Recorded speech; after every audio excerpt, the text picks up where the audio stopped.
how to get a second passport. It's a question a lot of people are asking, and there are several different unique ways to get that second citizenship.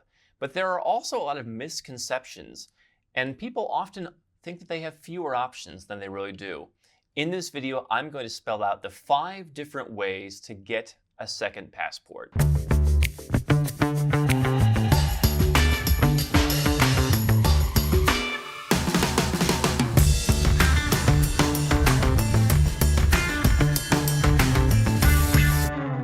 Hi, I'm Andrew Henderson from Nomad, and I'd like to help you begin building your passport portfolio. There are a whole range of benefits that come with being a dual citizen, or adding another citizenship if you already are a dual citizen. So let's talk about 5 ways to get your hands on a second passport. Just so you know, a second passport is the travel document given from having a citizenship. There's a lot of verbiage used in the media talking about how you can buy a visa or how you can get a passport. What we're talking about here is how you can get a legal second citizenship that it entitles you to a passport and entitles you to live or study or get health care or retire in that country. So starting from potentially the most affordable is number 1, what we call citizenship by descent. This is where someone in your family tree has a passport that you can come and claim. The potentially easiest way to do this is with your parent. Does your parent have another citizenship, or did they have that citizenship when you were born? So, as a common example, we've worked with folks who are US citizens. They had a parent who was Canadian when they were born. As long as the dates match up, they can go and claim their Canadian citizenship. In some cases, these countries already think of you as a citizen. They're just waiting for you to come and claim it and be on the register. But you can go beyond parents. You can go to grandparents or even great-grandparents. People on the internet typically talk about European countries like Ireland and Italy. In Ireland, you can go back 2 and sometimes under special conditions, which most people generally haven't met, 3 generations. And if you have someone who is Irish in your family, you can go, you can fill out some forms. It's not that difficult in the case of Ireland, and you can get your Irish passport. Now you've got an EU citizenship. Italy lets you go back further.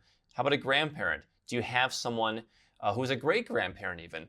I had someone who's a friend of mine who I helped do that in Italy, have helped other folks do that in Italy. It certainly is a bit more bureaucratic in Italy. You need to prove the whole lineage. I also know people who have missed out because they missed the dates by a year or 2. Somebody renounced their Italian citizenship after moving to another country. The next person in the line wasn't born, and so it all fell apart. So that's the key thing to understand when you're looking at citizenship by descent is dates have to match up. In many countries, the person had to be a citizen when the next one was born, and there's a lot of variables that are involved. But if you can satisfy that, and if you can get your hands on the documents, there are a lot of countries that potentially welcome you. Many countries in Europe, Lithuania, Hungary, there are other countries in Europe that have this. Armenia, we have a video on citizenship by descent in Armenia. And also, if you have Jewish ancestry or Israeli ancestry and you're willing to go through the procedures in Israel with the law of return, you can become Israeli. Kind of a different process than exactly descent, but similar. So that's citizenship by descent. What it is affordable, potentially quick, although in many of these cases it drags out. What it also is bureaucratic and not guaranteed. So when someone comes to me and says, Andrew, yeah, I have a grandparent who was Italian. I need a second passport quickly. That's probably not what you're going to be able to get quickly. But if you look at your family tree, there may be something you can claim. Not all countries do it, but the closer it is on your family tree to you, the more likely that there is a possibility. The second way to get citizenship is through marriage. Now, I hesitate to say this because people are going to go out and look for people to get married to. In fact, if you go on our comments section on nomadcapitalist.com, we're frequently deleting comments from people in Pakistan saying, I give 10,000, hear my WhatsApp. We're deleting that because we don't want any part of that. But if you're in a legitimate marriage, if you have a partner, that can potentially give you a leg up for citizenship. Now, I talked about a common misconception of citizenship by marriage, which is that you get married, boom, here's your passport. Welcome to Russia. It's not how it works generally. There are a few countries where they do that. I believe that Cape Verde, you can become naturalized almost immediately. There were a few other countries that got rid of it. Armenia had it, they got rid of it. Other countries have gotten rid of it. That's just the nature of the passport game, is countries are making things more and more difficult.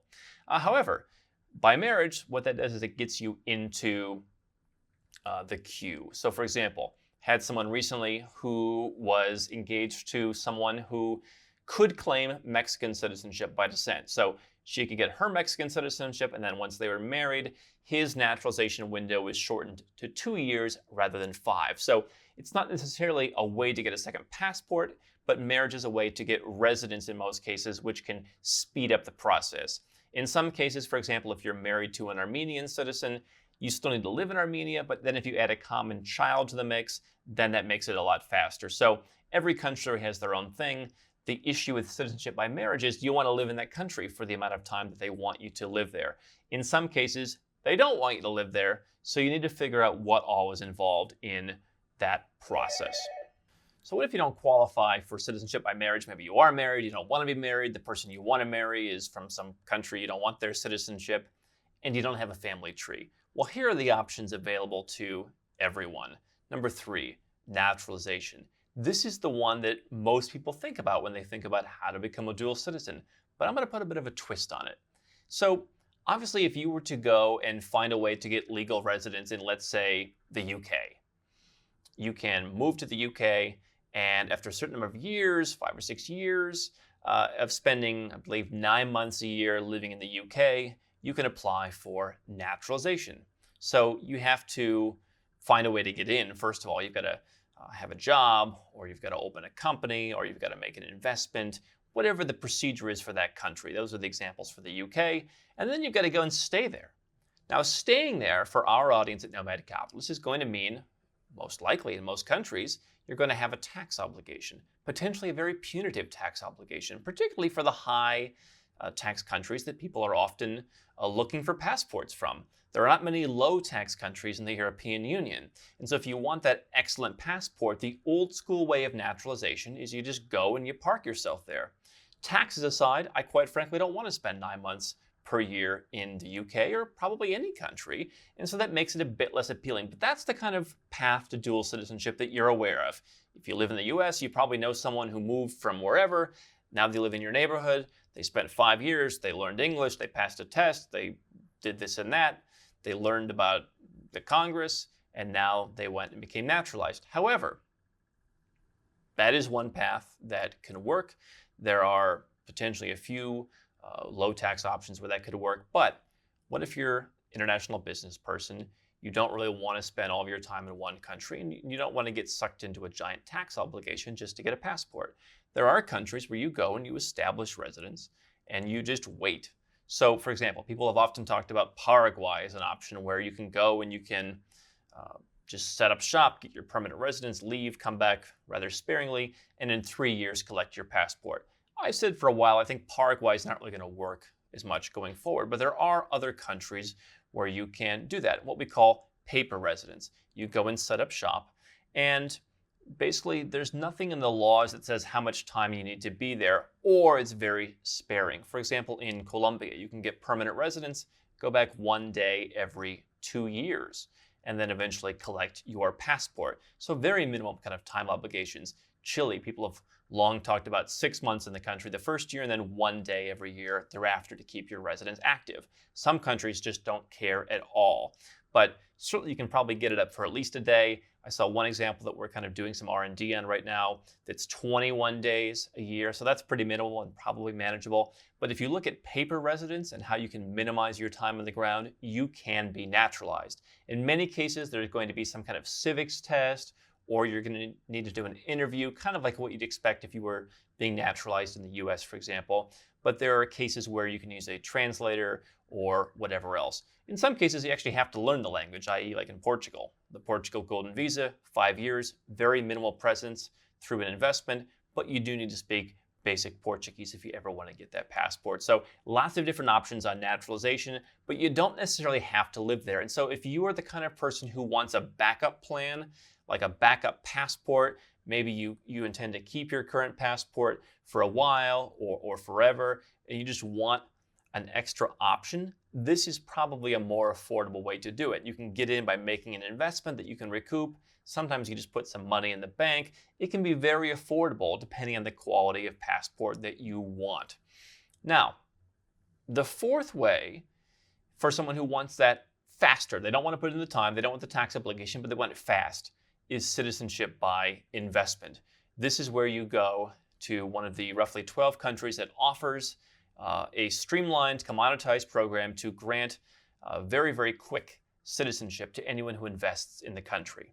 And so we've talked about the Caribbean countries that do this, St. Lucia, which process I went through, Grenada, St. Kitts and Nevis, Antigua, others, Vanuatu in the South Pacific, Malta and Cyprus and Moldova and Montenegro in Europe, Jordan. There are a number of them, Turkey. These are programs, they've proliferated in the last couple of years, where the most common situation is you go to one of these Caribbean islands. I happen to think for most Westerners, that's probably the most straightforward, cost-effective option. And you go and you make a donation. So we made a video on the cheapest citizenships for sale. You can check that out. But it's going to start at $100,000. Now, people get confused and they think, well, I'm making an investment. No, you're not making an investment. You're making an investment into their country. The $100,000 is a donation. If you want to invest more money, many of these countries offer a real estate option where you can invest, let's say, $200,000 in real estate. You have to hold that for 5 years or 7 years in many cases, at which point you can sell it, probably for less than what you paid for it. And so it's just not as good of a deal. So really, I would call this citizenship by donation for most people. Yes, there's a program in Turkey where you can buy any kind of real estate that could potentially work very well for you. I don't know how many people want to be a Turkish citizen. I think that's probably the third passport for most Westerners. It's a good one to consider, but probably not as the first one. And so citizenship by investment for a lot of people just means citizenship by making a donation. What you get in return is that rather than waiting those 6 years plus processing time in the UK, rather than waiting for your spouse to sponsor you and run out that clock, rather than waiting to gather all the documents in Italy and waiting around in some cases years for that process, it means you can get citizenship in 3, 4, 5, 6 months in many cases. It's very, very quick, and it's open to anyone. So there are very, very few restrictions, no criminals, in some cases no Iranians or Syrians, but for pretty much anybody else, as long as you can pass the background check and you would pay the money, there's not going to be a snag. And so if you need a second passport very quickly for a financial reason, you're making an investment for whatever else, this is going to be the path of which to go. And people sometimes get confused. Oh, it's a donation. That seems like a waste of money. I look at the ROI. If you can make more money by having that than you will by paying for it, then sure, you're losing some money, but you're making it up elsewhere. Now, for somebody who doesn't want to wait, they don't want to wait the naturalization, they don't want to hope and pray that the laws under naturalization don't change in a country in 3, 4, 5, 6, 7 years, but they also don't want to make a donation, there's the fifth approach. This is very rarely talked about in the context that I'm discussing it, but with what I would call fast-track naturalization, in some cases exceptional citizenship. Austria is an example that people are often told about in terms of getting citizenship by investment. So there are people out there who say Austria has a citizenship by investment program, whereby if you donate a couple million euros or if you invest 10 million euros, you can become an Austrian citizen. But here's the difference between that and citizenship by investment in, let's say, St. Lucia. St. Lucia is largely being offered to folks in China and secondarily the Arab world, a little bit in Russia, etc. Very few, US or Australian or British citizens going down to St. Lucia and investing in citizenship. And that's fine with St. Lucia. They just want the money. They need the money. They're using it to develop the country. In a situation like Austria, you can imagine they're not really hard up for $100,000 or even 3 million euros. They don't necessarily need that 3 million euros donated to renovate an opera house in some second-tier town. It'd be nice, but they're not crawling all over themselves to get to that. And so what is the difference is that if you don't look Austrian, they're going to be a lot less interested in naturalizing you. So it's not commoditized. What it is it's exceptional. It's if you do something exceptional, then a group of people will get together and make a decision. Should this person qualify for citizenship? And in a lot of countries, there is certainly going to be a criteria of, does this person look like us? Okay. Is this person from a country that's equal to us? I can promise you that if you're from Pakistan, Austria probably does not want to go down this route with you. And I'm not saying that's right, I'm not saying it's wrong. I'm just saying that after years of looking at this alleged program that people talk about, that's how it works. Okay. So there may be other countries where they say, hey, if you look like me, they don't want you. But that's going to be how it works. So there are programs whereby you invest some money and say, hey, I'm going to buy some real estate, or I'm going to start a big business, or I'm going to hire a bunch of people, or whatever it is that country wants you to do. And then I'm going to go and present an application to the president, the prime minister, the parliament, some agency, whomever. And I'm going to ask for citizenship on the basis of this package that I've put together and why I should become a citizen, because I've done something great for the country. If you look at some of the Gulf states, they have at times naturalized people who are great Olympians because they're looking to win Olympic medals. And so they want to give someone citizenship so they can represent them. Okay. In certain places in the past, like here in Singapore, Singapore has said, we want to give PR and perhaps in some cases citizenship to people who are great artists.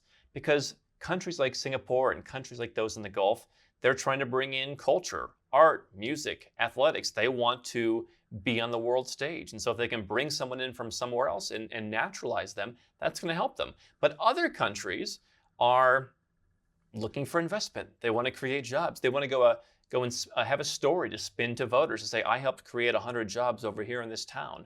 Or I helped get the real estate market moving. And here's what we've done. And so in that case, for certain types of people, and I think this could work for Westerners, this type of program would work where you can make an investment that you would make anyway, i.e. you need to hire some people, so you'll just hire them over here.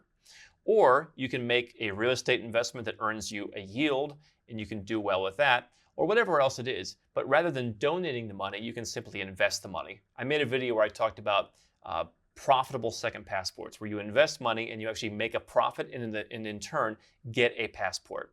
Bulgaria is another option that is kind of a hybrid of an investment option and an exceptional option because you can actually get all your money back from their program. Their program may be going away in the near future. So this is a more nebulous area. It requires finesse because it's not commoditized. But if you are someone who is that 6 or 7 figure entrepreneur and you have the ability to make a substantial investment and you're from a Western country, it might be worth considering. So those are 5 ways to get a second passport.